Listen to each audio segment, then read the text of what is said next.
स्वागत है आपका एक बार फिर से। आज हम पढ़ेंगे समतल आकृतियों का परिमाप और क्षेत्रफल, यानी कि perimeter and area of plane figures. तो परिमाप को हम पहले जानेंगे। परिमाप किसको कहते हैं? तो जैसा शब्द है परिमाप, यानी कि परि से मतलब होता है चारों ओर की, और माप तो मापना हुआ, तो चारों ओर की माप। या इसको ऐसे कह सकते हैं, किसी बंद क्षेत्र का परिमाप उस बंद क्षेत्र के चारों ओर की माप होती है। यानी कि अगर जैसे हमने ये यहाँ पर एक स्क्वायर बनाया है, वर्ग बनाया है, तो इसका परिमाप क्या होगा? ये जो इसकी भुजाएं हैं या चारों ओर की जो बाड़ है, उसकी माप, या उस आकृति की सभी भुजाओं का योगफल ही उस आकृति का परिमाप कहलाता है, या उसकी जो भुजाएं हैं उनका योगफल, यानी कि उनकी जो माप है उनका योगफल।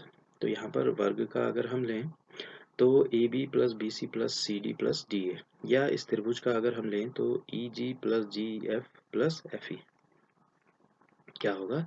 इन आकृतियों का परिमाप होगा। तो जैसा कि ये वर्ग है, इसका परिमाप क्या हुआ?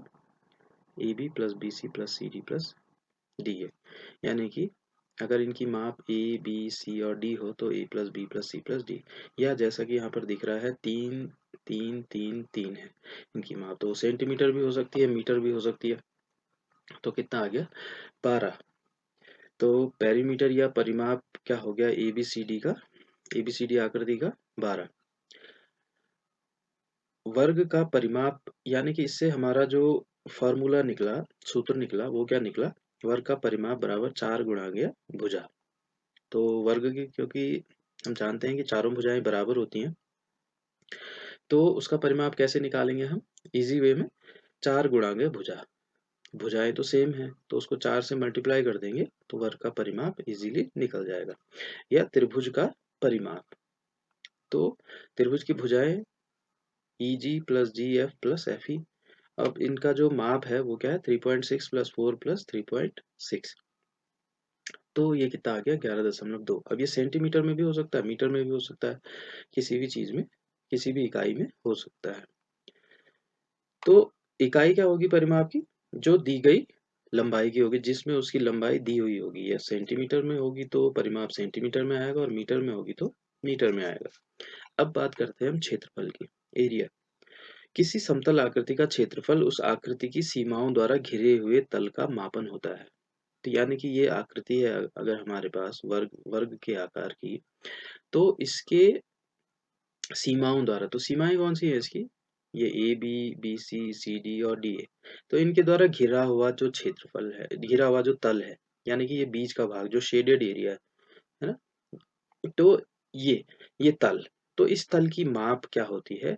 क्षेत्रफल होता है। जबकि परिमाप में हमने जाना कि ये जो बाउंड्रीज हैं, ये जो लाइंस हैं इसके चारों ओर की, इनकी माप। अब क्षेत्रफल में हम क्या बात करते हैं कि ये जो तल है घिरा हुआ, इसकी माप। तो इसकी यूनिट क्या होती है क्षेत्रफल की? तो यूनिट अगर सेंटीमीटर में दी हुई है तो वर्ग सेंटीमीटर होगी, और मीटर में है तो वर्ग मीटर होगी। ध्यान रखने वाली ये बात है कि जो इसकी जो इकाई होती है वो वर्ग में ही आती है, वर्ग मीटर या वर्ग सेंटीमीटर। अब हम देखते हैं ये आकृति, वर्ग का क्षेत्रफल। तो ये वर्ग है हमारे पास ए बी सी डी। अब वर्ग की क्योंकि भुजाएं बराबर होती है तो हमने ए सेंटीमीटर मान लिया है इनको। तो सपोज, और a इज इक्वल टू 4 है, माना कि हमने नापा इसको, तो a इज इक्वल टू 4 है। तो इसका जो परिमाप है, वर्ग का जो परिमाप आएगा वो क्या आएगा? A B plus B C plus C D plus D A. तो 12 सेंटीमीटर तो इसका परिमाप आएगा, लेकिन क्षेत्रफल क्या आएगा? क्षेत्रफल मतलब ये जो घिरा हुआ, ये सीमाओं से घिरा हुआ जो तल है, इसका माप क्या होगा?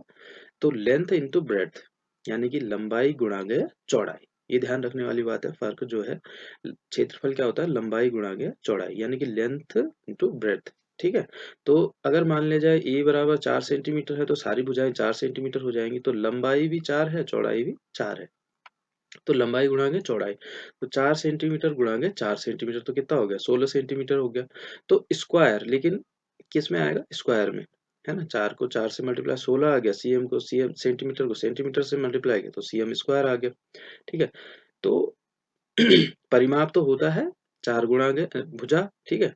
और यहाँ से हम इसकी लंबाई भी निकाल सकते हैं, भुजा की लंबाई, है ना? लंबाई बराबर कैसे निकालेंगे? परिमाप अगर हमारे पास दिया हुआ है तो परिमाप बटे 4 कर देंगे तो एक भुजा की लंबाई आ जाएगी, है ना? और वर्ग का क्षेत्रफल क्या हो गया हमारा? भुजा का वर्ग, है ना? लेंथ इंटू ब्रेड्थ, वर्ग का क्षेत्रफल लेंथ इंटू ब्रेड्थ, तो क्या हो गया? भुजा का वर्ग। यानी कि अगर भुजा हमारे पास 4 सेंटीमीटर है तो 4 चौको 16, जैसा कि यहाँ पर आया 16 सेंटीमीटर का वर्ग। तो वर्ग का क्षेत्रफल हो गया भुजा का वर्ग, क्योंकि भुजाएं इसमें बराबर होती हैं तो इसलिए भुजा का वर्ग हो गया। या area of a square, side का स्क्वायर हो गया। इसको इस तरह से भी लिख सकते हैं। Length of its each side, अब अगर हमको इसकी प्रत्येक जो भुजा की लंबाई है तो वो क्या हो जाएगी? अंडर रूट ए, अंडर रूट ए करेंगे तो क्या आ जाएगा? हमारी भुजा की लंबाई आ जाएगी, यानी कि एरिया, एरिया का अगर हम अंडर रूट करेंगे तो भुजा की लंबाई आ जाएगी। अब आयत का परिमाप तथा क्षेत्रफल, perimeter and area of a rectangle, है ना? तो आयत जो हम जानते हैं कि इसमें लंबाइयाँ आपस में बराबर होती है और चौड़ाइयाँ आपस में बराबर होती है, लंबाई ज्यादा होती है, ठीक है? तो सपोज कि ये आयत है ए बी सी डी, तो परिमाप क्या हो जाएगा? ये तो हम जान चुके हैं कि परिमाप कैसे निकालते हैं?